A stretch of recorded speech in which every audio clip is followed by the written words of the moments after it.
The intelligence hut at Henderson Field hummed with the static of radio transmissions cutting through the humid Guadalcanal night. Lieutenant Commander Edwin Layton hunched over a decrypted message, his eyes scanning the Japanese characters that had been painstakingly translated by the code breakers at Station Hypo in Pearl Harbor. The fluorescent light above flickered, casting shadows across the cramped wooden structure where mosquitoes buzzed against the screens. Admiral Yamamoto will be conducting an inspection tour, Layton read aloud, his voice steady despite the weight of what he held. The message detailed an itinerary with precise timing. Departure from Rabaul at 600 hours on April 18, 1943. Arrival at Balal Airfield near Bougainville at 7:45 hours. The architect of Pearl Harbor, the man who had orchestrated Japan's most devastating strike against America, would be flying in 2 Mitsubishi G4M Betty bombers, escorted by 6 Zero fighters. Major John Mitchell, commander of the 339th Fighter Squadron, stood beside the map table, his weathered hands tracing the route from Guadalcanal to Bougainville. The distance was formidable, 435 miles over open ocean requiring perfect navigation and fuel management. One miscalculation would send his pilots into the Solomon Sea with empty tanks. "It's a 4-hour round trip," Mitchell said, measuring the distance with his fingers. "We'll be flying at wavetop level the entire way to avoid their radar. No room for error." Captain Thomas Landfear leaned against the doorframe, arms crossed, his flight jacket stained with oil and sweat from the afternoon's maintenance work. The heat never relented on Guadalcanal, even after sunset.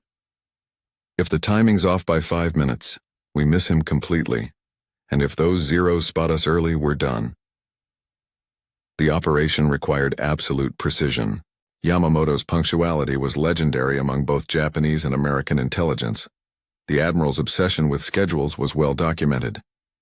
If the intercepted itinerary was accurate, and if Mitchell's navigation was flawless, they would have one chance to intercept Japan's most brilliant naval strategist over the jungles of Bougainville. Lieutenant Rex Barber studied the technical specifications of their P-38 Lightnings. The twin-engine fighters were formidable machines, fast, heavily armed, and equipped with drop tanks that extended their range to over 1 Warzuz miles. But the mission pushed every limitation. "We'll need to cruise at minimum fuel consumption," he noted, running calculations on a pad of paper. "Any combat maneuvering burns through reserves fast." The room fell silent except for the rhythmic pulse of distant surf against the beach and the occasional crack of artillery fire from the perimeter defenses. Every man understood the implications. Yamamoto wasn't just another target. He was the symbol of Japanese naval power, the man whose tactical genius had shaped the Pacific War. Admiral Chester Nimitz's authorization had come through encrypted channels that afternoon. President Roosevelt himself had approved the mission. The message was clear: execute Operation Vengeance, eliminate Yamamoto.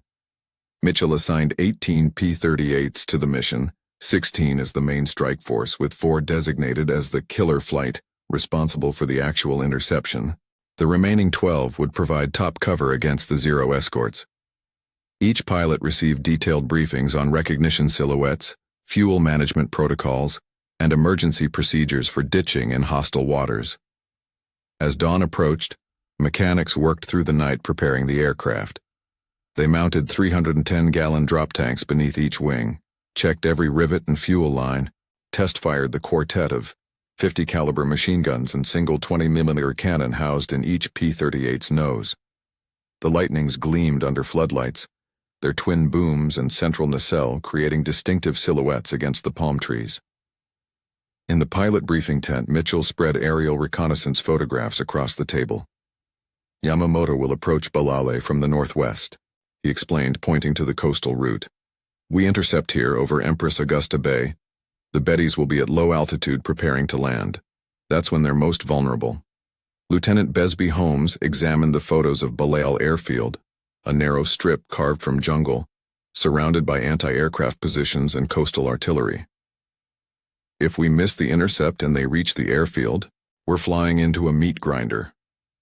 "Then we don't miss," Landfear said flatly. The pre-dawn darkness carried the scent of aviation fuel and tropical vegetation as pilots strapped into their cockpits. Mitchell checked his compass headings one final time. The navigation required dead reckoning across featureless ocean. No landmarks, no radio beacons, just precise calculations of airspeed, wind drift, and magnetic variation. A 2-degree error would put them miles off course. At 7:25 hours on April 18th, 18 P-38 Lightnings roared down Henderson Field's coral runway, their Allison engines producing a thunderous symphony that scattered seabirds from the coconut palms. They climbed briefly before descending to 50 feet above the wave tops, invisible to Japanese radar installations on New Georgia and Kolombangara. The flight formation spread into a loose V, maintaining radio silence as they skimmed across the Solomon Sea. Spray from whitecaps occasionally misted cockpit canopies. The sun climbed behind them, turning the eastern sky from purple to brilliant orange while the western horizon remained dark with rain squalls. Mitchell monitored his fuel gauges obsessively, adjusting throttle settings to maximize range. The P-38's twin Allison V-1710 engines hummed in perfect synchronization, their counter-rotating propellers eliminating the torque that plagued single-engine fighters. But even these magnificent machines had limits. After 3 hours and 20 minutes of low-altitude flight, Lieutenant Doug Canning spotted the first landmark, Treasury Islands emerging from morning haze. Mitchell corrected his heading 2 degrees north, compensating for unexpected wind drift. They were exactly on schedule. Bougainville's volcanic peaks appeared on the horizon, their slopes shrouded in clouds. Mitchell signaled the formation to climb to 15,000 feet, transitioning from approach mode to attack configuration. The killer flight, Lanphier, Barber, Holmes, and Lieutenant Raymond Hine, jettisoned their drop tanks and advanced throttles to combat power. At precisely 0934 hours, Mitchell's wingman spotted aircraft at 11 o'clock low, 2 Betty bombers hugging the coastline with 6 Zeros in escort formation above them. The intercepted message had been perfect. Yamamoto was exactly where intelligence predicted, exactly when predicted, following his route with characteristic precision. Bogies, 2 Bettys, 6 Zeros. The radio silence shattered. The Zero escorts reacted immediately, banking hard toward the climbing P-38s. But Lanphier and Barber had already committed to their dive, engines screaming as they plunged toward the fleeing bombers now desperately seeking cover in the jungle canopy. Chapter 2. Thunder over Bougainville. Captain Thomas Lanphier's P-38 accelerated through the dive, airspeed indicator climbing past 350 knots as Bougainville's jungle canopy rushed upward. The twin Allison engines roared at maximum power, their distinctive whine cutting through the cockpit's confined space. His target, the lead Betty bomber, had broken formation and banked sharply toward the coast, its pilots recognizing the trap too late. 3 Zero fighters peeled off from their escort pattern, their Nakajima Sakai radial engines snarling as they maneuvered to intercept. The lead Zero, flown by Petty Officer First Class Shoichi Sugita, fired a long burst from his 20mm cannon, tracer rounds arcing past Lanphier's canopy in streams of orange light. The P-38's superior speed carried it through the defensive fire, but Lanphier could feel the fighter shuddering as enemy rounds struck the tail assembly. "I've got Zeros on me," Lanphier transmitted, braking hard left to avoid another burst. His wingman had been forced to engage the pursuing fighters, leaving him alone against the fleeing Betty. Meanwhile, Lieutenant Rex Barber dove on the second bomber, which had attempted to run for Balale Airfield only 12 miles distant. The Betty, a Mitsubishi G4M Type 1 with its distinctive cigar-shaped fuselage and greenhouse nose, presented a massive target. Its crew of 7 included Admiral Yamamoto, his Chief of Staff Vice Admiral Matome Ugaki, and staff officers carrying classified operational plans for the upcoming Igo offensive. Barber's tactical computer, the Mark 8 reflector gun sight mounted above his instrument panel, projected the firing solution as he closed within 200 yards. The Betty's dorsal gunner opened fire with his 7 Type 92 machine gun, bullets pinging harmlessly off the P-38's armored windscreen. Barber squeezed the trigger. 4 50 caliber Browning M2 machine guns and 1 20mm Hispano cannon erupted from the Lightning's nose, sending 3,000 rounds per minute into the Betty's starboard engine. The Wright R-1820 radial engine, a licensed copy of the American Cyclone powering Japanese bombers, exploded in a cascade of flame and shredded metal. Hydraulic fluid sprayed from severed lines, creating an oily mist that streaked across the fuselage. The Betty banked violently, its pilot desperately attempting to maintain control with one engine dead and the airframe trailing smoke. Inside the bomber's cramped interior, Yamamoto sat in his customary seat behind the pilot, his white dress uniform spotless despite the chaos. He had been reviewing documents for the Balal inspection when the P-38s appeared. Barber pulled alongside the crippled bomber, close enough to see figures moving inside the cabin. He fired again, a sustained burst that walked across the Betty's fuselage from tail to cockpit. The 20mm cannon rounds punched through the aircraft's unarmored skin like paper, each impact creating explosive decompression that tore through the cabin. One round struck Yamamoto in the left shoulder, the impact spinning him against the bulkhead. Another penetrated his jaw, the trajectory angling upward through his skull. The Admiral, architect of Pearl Harbor, victor of numerous naval engagements, Japan's most celebrated strategist, died instantly, slumped in his seat as his bomber began its final descent. The Betty's pilot, Chief Petty Officer Takeshi Kotani, fought the controls as the aircraft descended through 3,000 feet. Black smoke poured from both engines now, obscuring visibility. The co-pilot, Flight Petty Officer Hisashi Ueno, transmitted a frantic distress call to Balali Tower. Under attack by enemy fighters.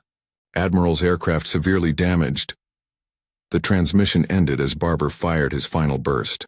The Betty's tail section separated, the entire empennage shearing away in a shower of aluminum fragments. The bomber pitched forward into a terminal dive, spinning twice before slamming into the jungle 3 miles west of Buen. The impact occurred at 9:43 hours, 90 seconds after initial contact. The explosion sent a fireball mushrooming above the canopy, black smoke visible for miles. Japanese Army units stationed nearby heard the crash and immediately dispatched search teams, but the wreckage was scattered across a quarter-mile of dense rainforest. Lanfear, meanwhile, had closed within 100 yards of the lead Betty after shaking the pursuing Zeros. This bomber carried Vice Admiral Ugaki and other staff officers. Lanfear's firing pass raked the bomber's port wing, igniting fuel tanks and setting the entire left side ablaze. But the pilot, Chief Petty Officer Hiroshi Hayashi, maintained control, executing a crash landing in shallow water off Moila Point. The Betty hit the surface at 120 knots, skipping twice before settling into the surf. Water flooded the cabin immediately, but Hayashi and 2 others managed to escape through the shattered cockpit windows. Ugaki, injured and semi-conscious, was pulled from the wreckage by his aide. They crawled onto the beach as the bomber settled into 10 feet of water, its tail section protruding above the waves.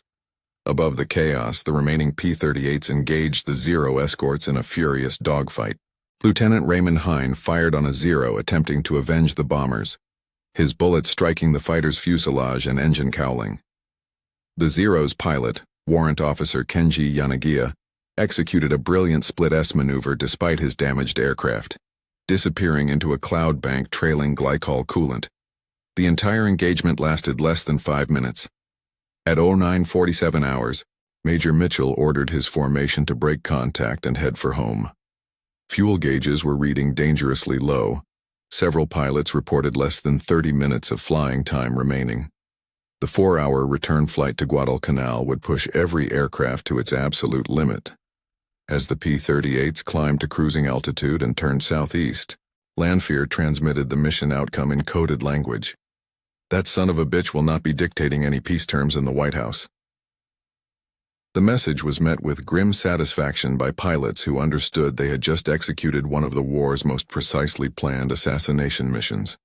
Below them, Japanese search parties converged on both crash sites. At the jungle wreckage, soldiers hacked through vegetation with machetes, following the debris trail to the main impact crater. They found Yamamoto still strapped in his seat, his body remarkably intact despite the crash. His hand gripped his katana's handle, and his face bore an expression of calm resignation.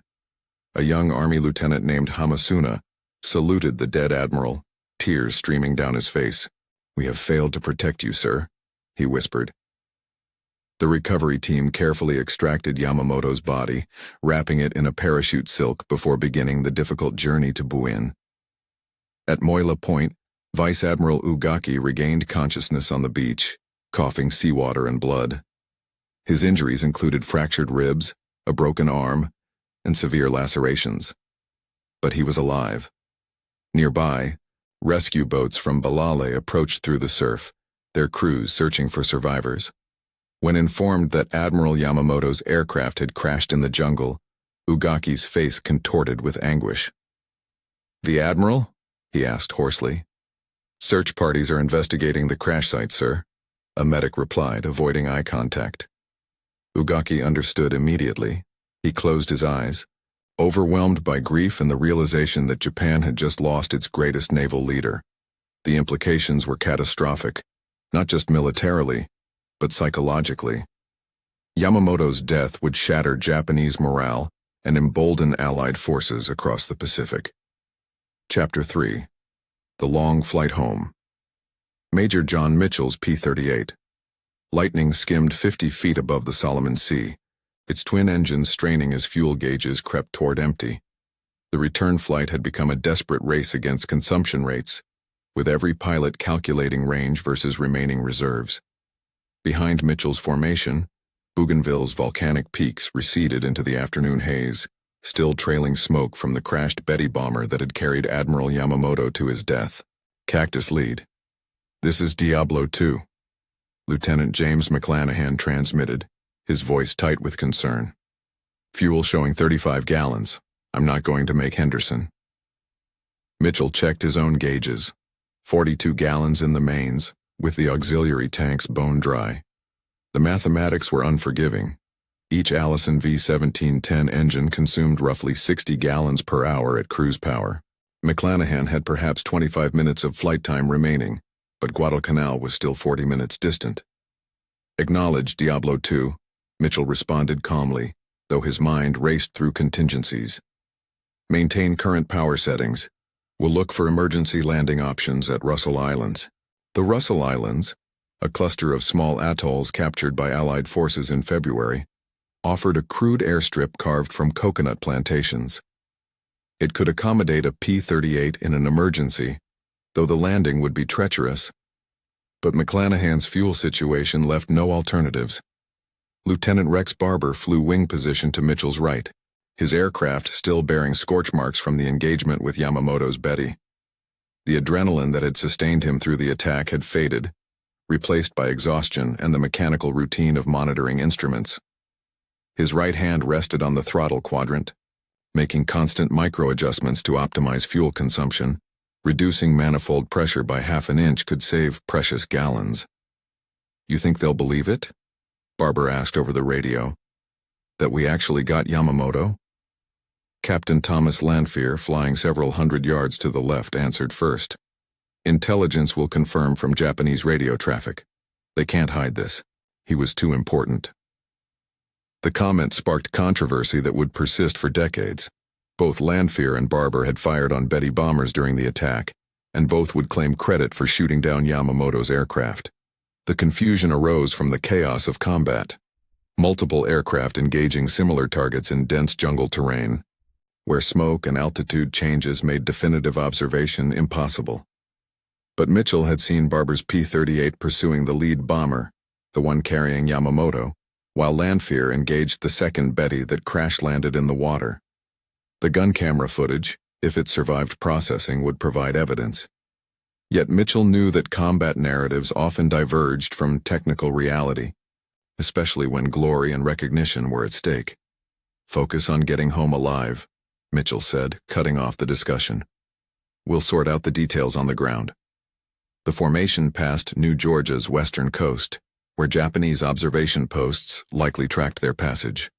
Radio operators at Munda Airfield would be transmitting alerts, reporting the P-38's heading and estimating their origin point.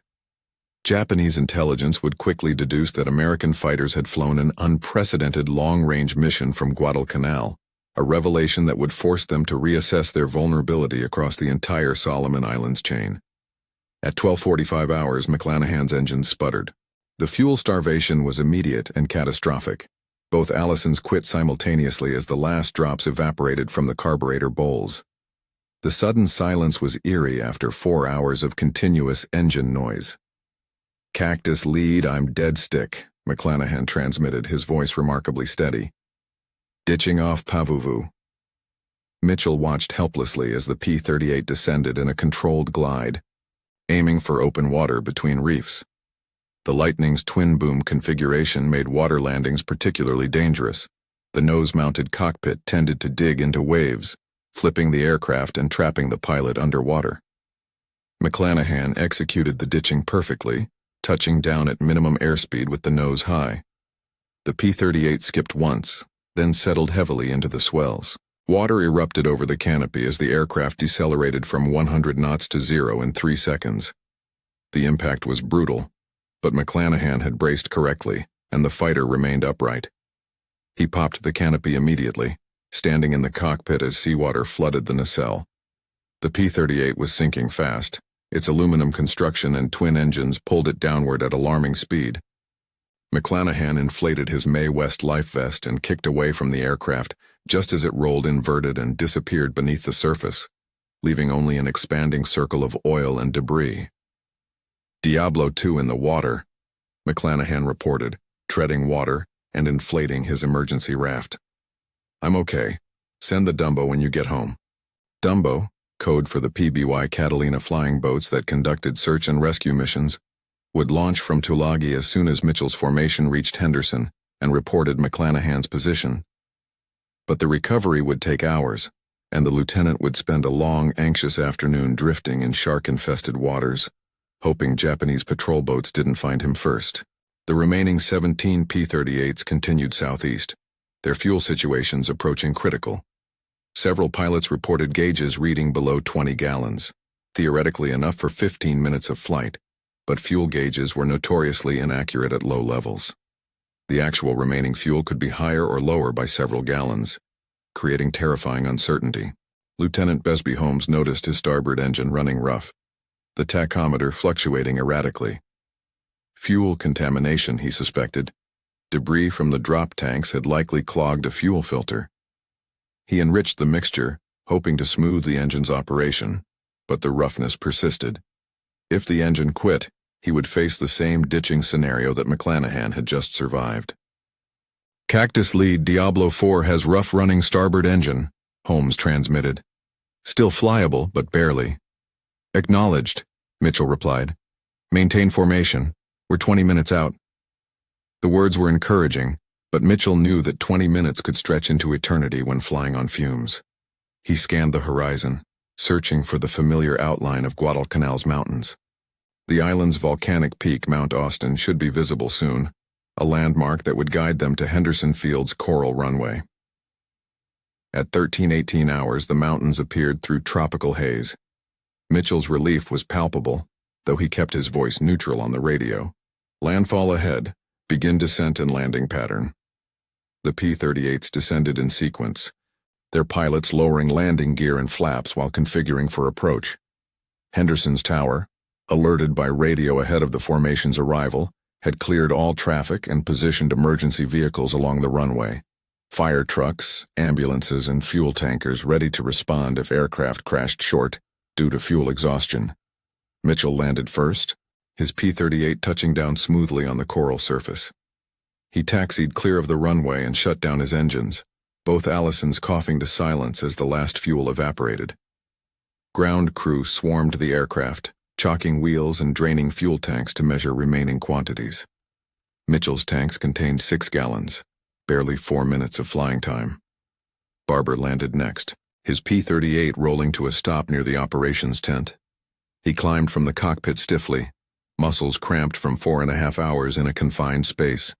Intelligence officers were already waiting with notebooks, ready to debrief the mission while memories remained fresh. Lanfear's landing was rougher. His P-38 bore battle damage from the zero engagement, with control surfaces perforated by 7mm rounds. The aircraft settled hard on the runway, bouncing twice before stabilizing. Maintenance crews would need days to repair the damage and return the fighter to service. Holmes barely made it.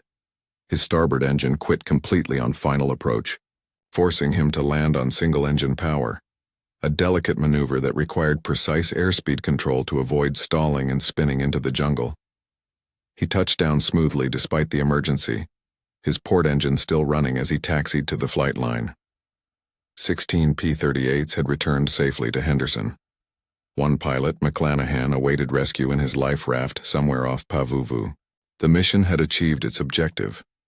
Admiral Isoroku Yamamoto, commander of the Combined Fleet and architect of Pearl Harbor, was dead.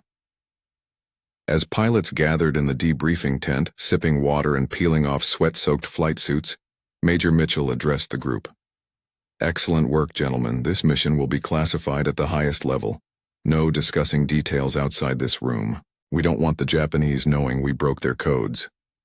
The pilots nodded, understanding the implications.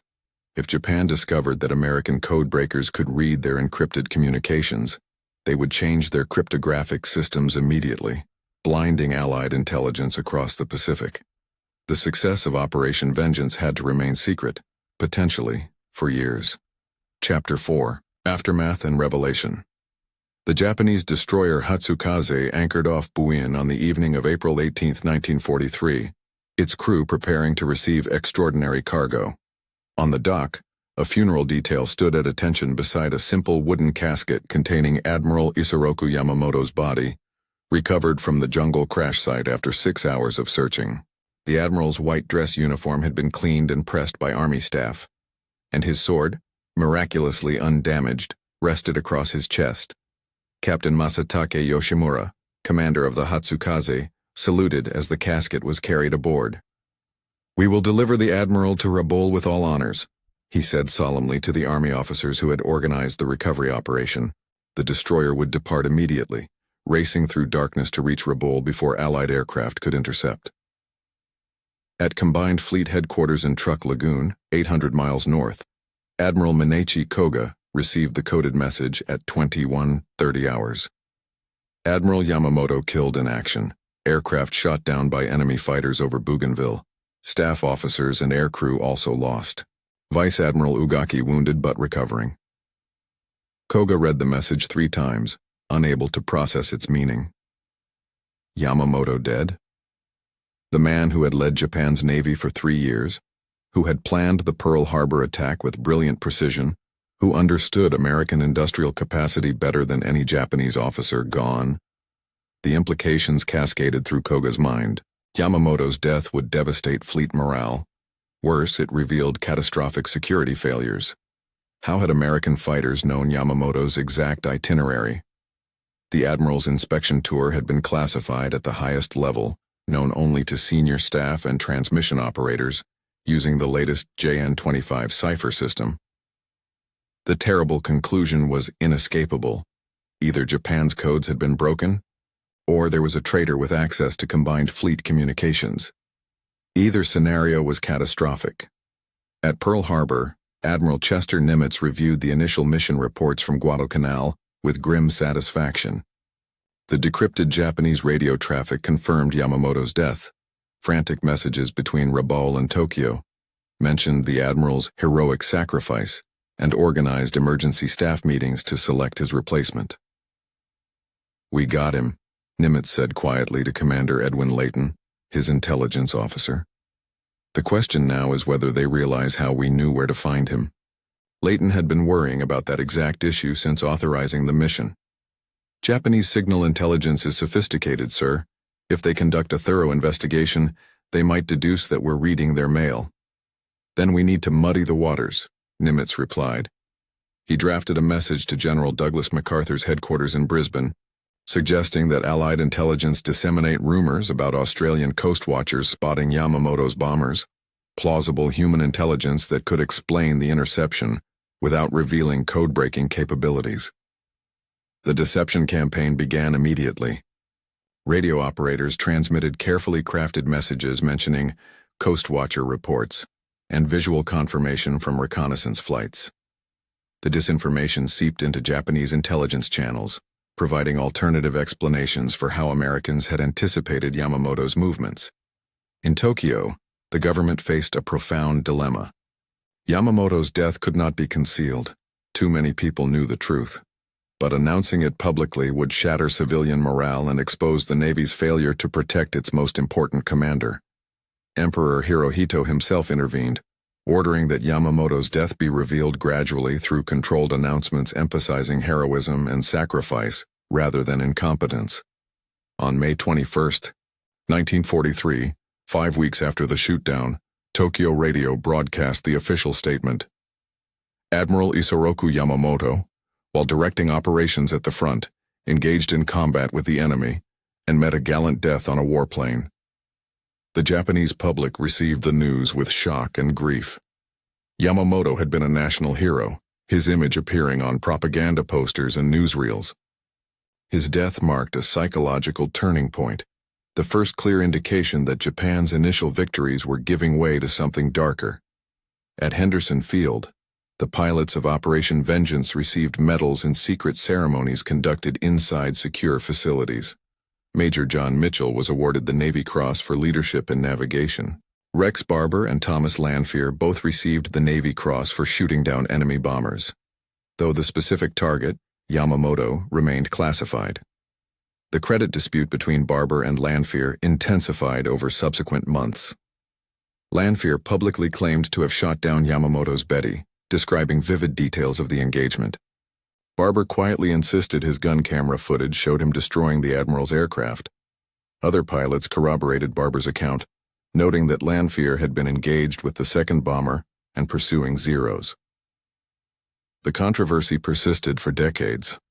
In 1985, the Air Force Board for Correction of Military Records officially credited Barber with shooting down Yamamoto, based on detailed analysis of pilot reports, gun camera footage, and crash site locations.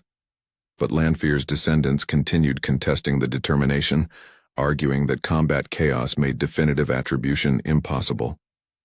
Lieutenant McClanahan, rescued by a PBY Catalina 16 hours after ditching, returned to flight status within weeks. His P-38 remained on the ocean floor off Pavuvu, one of thousands of aircraft lost during the Solomon Islands campaign. For Japan, Yamamoto's death accelerated the strategic decline already underway. His replacement, Admiral Koga, lacked Yamamoto's intuitive grasp of carrier warfare and American psychology. Subsequent operations, including the disastrous Battle of the Philippine Sea in June 1944, revealed the growing competence gap between Japanese and American naval aviation. The code-breaking secret remained protected. Japan continued using variations of the JN-25 cipher system throughout 1943, unaware that American cryptanalysts could read their most sensitive communications. This intelligence advantage enabled victories at Midway's aftermath operations and the Solomon Islands campaign, gradually turning the Pacific War's momentum. In the jungle where Yamamoto's Betty had crashed, local vegetation gradually reclaimed the wreckage. Pieces of aluminum skin and structural components slowly corroded in the tropical environment. Decades later, aviation archaeologists would locate the site, recovering artifacts including the Admiral's sword guard and fragments of his uniform. The mission's full details remained classified until 1945, when the war's end allowed partial disclosure. Even then, many specifics about code-breaking capabilities and intelligence methods stayed secret for years. The complete story, including Station Hypo's role in decrypting the fateful message, emerged gradually through declassified documents and veteran interviews. For the pilots who flew Operation Vengeance, the mission represented the apex of their combat careers. They had executed a 100-mile round-trip fighter mission with perfect timing, navigated flawlessly across featureless ocean, engaged superior numbers of enemy aircraft, and eliminated one of history's most brilliant naval commanders. The technical and tactical achievement was unprecedented. Major Mitchell, reflecting on the mission decades later, acknowledged its moral complexity. "We were ordered to kill a man," he said. "Not sink a ship or destroy a base, kill a specific individual." That's different from normal combat operations. But Yamamoto had killed thousands of Americans at Pearl Harbor. It was justice in a way. The P-38 Lightning that made the mission possible became legendary. Its long range, heavy armament, and twin-engine reliability proved essential for Pacific operations where vast distances separated bases. The aircraft type continued serving throughout the war, eventually accounting for more Japanese aircraft destroyed than any other American fighter.